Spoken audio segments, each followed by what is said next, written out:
My next guest was adopted as a baby in Okinawa, Japan. Life was good growing up, but there was always that question. Recently, she took a chance and went back looking for the family she never knew and met her birth mother face to face. Kathy also knows the adoption story from the other side as an adoptive mother herself. She and her husband, Justin, join us this morning with their daughters, Kaylee and Riley, to share how families aren't always made, they're sometimes chosen. Good morning. Good morning. All right, Justin may look familiar to a lot of you because he's been on our show several times talking about Medicare, but how this started was I was in your office and we were doing a story and I saw a picture on your desk and I said, is this your family? You said, yeah. I go, you are the ultimate diverse family right here. We're a group. Yeah, you pounced. Yeah, I did know we got into this story, but I just think it's such a beautiful story. And Kathy, let's start with you. Your own adoption story, adopted at 26 days old. Yes. I was born in Okinawa, and my dad was stationed in the Air Force over there, and they were unable to have children, and they were able to bring me home, and I'm so thankful. It was a wonderful life, wonderful family. Yeah, and brought you home with a brother too. And my brother, he was actually adopted 10 years earlier, also Japanese. We're not blood related, but same experience for him. You felt normal growing up. They looked different than you, but you never really, you saw them as just your parents. Yes, occasionally absolutely. you would have kids who would ask questions, right? Yes, I'd get the occasional taunting or you look different, but just kid stuff. Yeah, kid stuff. And then, but later you started asking yourself some questions. As I got older, it dawned on me I have no medical history, family medical history, and was just kind of curious. And even curious about who they were and what they looked like, right? And how you ended up being adopted, because there's always a story there. Yeah, all right. Then you two meet, how'd you two meet? We met, I was playing the piano and organ at his church in San Angelo, Texas, and he was like the singer of the church. Oh, this is a love story in itself just before Valentine's, right? Didn't know this part, I didn't know this part. All we right. were in high school, but then we started dating in college. And then started making sweet music together. Okay. You get married, and one of the things that you wanted to do is build a family. For so many people, building a family is an important thing. Was it even more important to you, being that you had been adopted? I had thought about that for sure, that, I have no blood relatives that I know of, and so I definitely wanted to start a family, but it was a struggle. Yeah, you had some infertility struggles, and I want to pause there for a second because I have so many friends who've gone through that, and it's tough on a marriage. Justin, how did you all keep that together? We just had to. The main thing we had to deal with was the expense. Yeah. Because I was teaching school actually at the time, and there was no way we were going to be able to afford to do that, and so through job, that's actually one of the reasons and ways I got into insurance, and that actually made it to where it was easier for us to afford that. Yeah.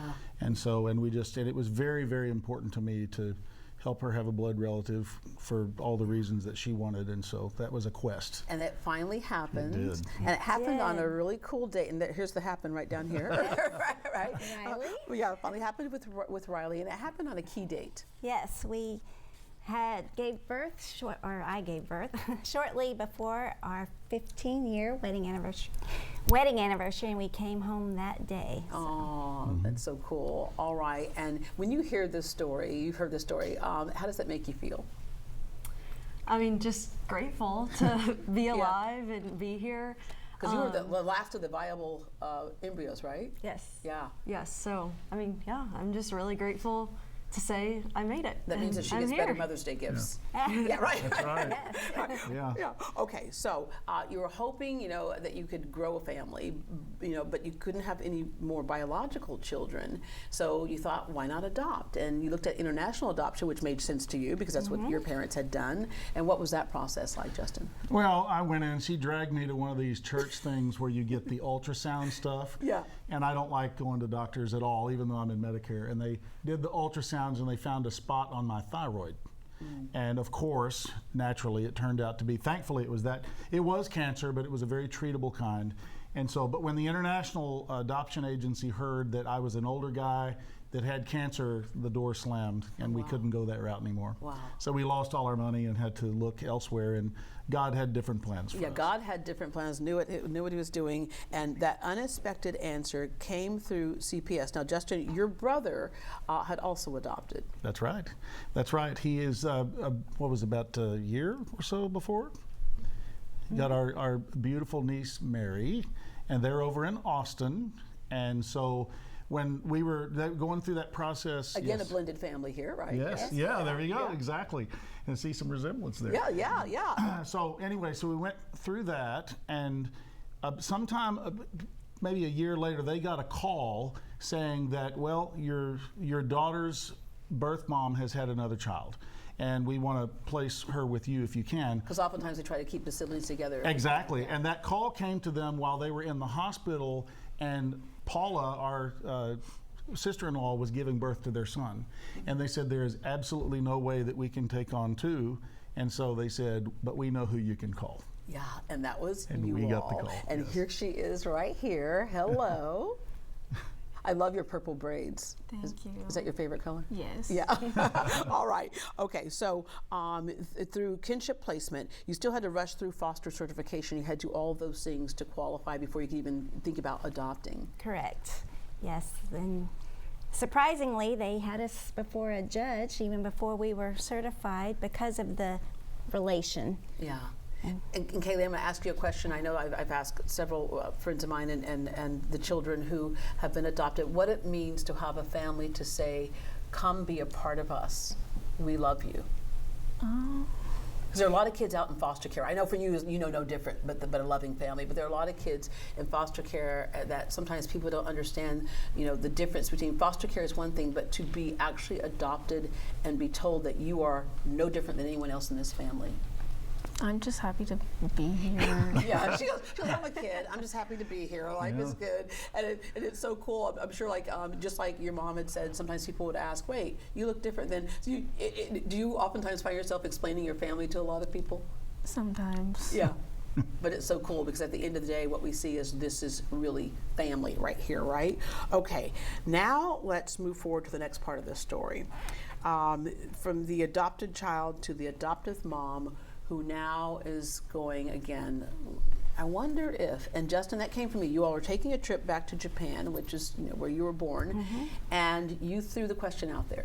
I just said, can I please look for your birth mom? Can we see? Because her parents saved all the records. Thank God they did, because we probably wouldn't have found them. Even know where to start, yeah. Exactly right. So anyway, she gave me permission to start the search, and I had no idea where to go. And by hook or by crook, and by looking around, we were referred to this social agency in Tokyo. And I got them on the phone, and we got a conference call, and they said, hey, we'll help you, and we help for free. We'll help for just donations. And so we sent all the stuff over there, and a few months later we got a call and said, we got her. Oh, wow. What did that alone, before you even met her, what did that mean to you? What kind of feelings came up for you? It was hard to believe, and just couldn't believe we found her, and she actually answered the call. And yeah, because it was a search that you didn't want to do while your parents were alive, out of respect to them. But correct. You now feel like they probably would have been totally fine with it. Yes, Yeah. I do believe that. All right, you're on the plane, you're headed over, the family is headed over. And then those few seconds before she walked into the room or you walked into the room, what was that like for you? It was just very surreal. I just couldn't believe this experience that I never would have guessed would happen. Yeah. It was very joyful. It was wonderful. And it's one thing for you to be going through it. It's another thing for you all to witness it. What was it like watching your mom meet her birth mom? Well, obviously, growing up, it was always very prevalent. Other than, I guess, myself now, she never had any sort of blood relatives. So I would also say, obviously, very emotional, but also very surreal walking into a room where, you can just tell y'all are all related. They all look the same, and I see a resemblance in myself, in them, and it was just, it was very surreal, but really, really, really awesome. Yeah, and then Kayla, you're like, okay, here's the deal. I don't look like y'all, but I'm part of y'all. Right. In fact, they're the only two granddaughters. Oh, wow. How cool is that? What was Yeah. it like for you to see another grandma?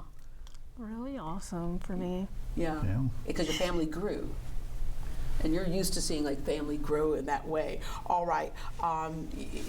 So you saw not only your mom, but other relatives. I met a birth aunt and a sister that I didn't even know I had. Wow. Okay, you had a language barrier there. Yes. But it's so interesting how that goes, because I've mentioned several times that I started my life out in Taipei, Taiwan, and my best friend was Teddy, who lived next door.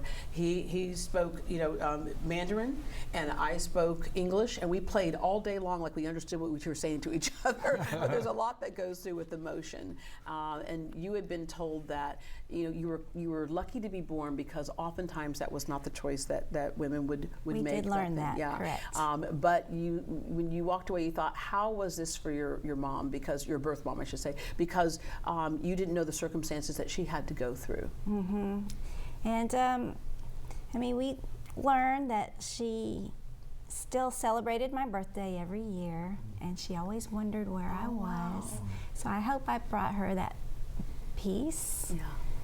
And as you all were walking away, you noticed that there were tears in Mom's eyes? Oh, completely. When we were saying goodbye after the second visit, her mom was crying a little bit, and she didn't want to say goodbye. So it was very sweet. The whole thing was wonderful. And you still stay in touch? A little bit. The language barrier is a little difficult, and she has no computer. But my sister has a cell phone, and we can communicate a little bit. Oh, wow. Those words that come out of your mouth, you say, my sister. How long did it take for you to be able to say my sister, or was it right away? It was right away. Yeah. Very cool. All right. I want to round out with the beauty of adoption. Yes. We have so many kids who are in foster care today, and we're desperate to even have foster parents, let alone someone who will say, no, you're a permanent part of our family, you belong here. I'm going to ask each one of you this question. What would you say to someone watching right now who has the capacity to bring a child into their home and love them and guide them? I would absolutely encourage it. It's such a wonderful gift, growing your family, and I think it goes both ways too, the child and the parent. Yeah. Justin? Absolutely. My advice is just do it. You never know what God has planned for you, and just enjoy the ride, because it's very well worth it. Yeah. Kaylee? I would say always look up to God for anything. All right, yeah, pray over it. And then Riley? Yeah, I would just say it's been such a gift. Obviously, from my personal experience, it's just been me and Kaylee. So, yeah, I would say absolutely do it. All right. Thank you so much for being Yes, willing to share thank your story. you. Because I know when I first asked you, Justin, I said, would your wife talk about it? You go, man, I have to talk to her. She's a little shy. I'm like, yeah, whatever. Exactly, Right. exactly. But I just think it's such an important story, especially in today's time when we see so many people not getting along. Look at this right here. All right. Thanks again to Kathy, Justin, Riley, and Kaylee for sharing their story. If you're interested in adoption, we've shared some resources at greatdayhouston.com.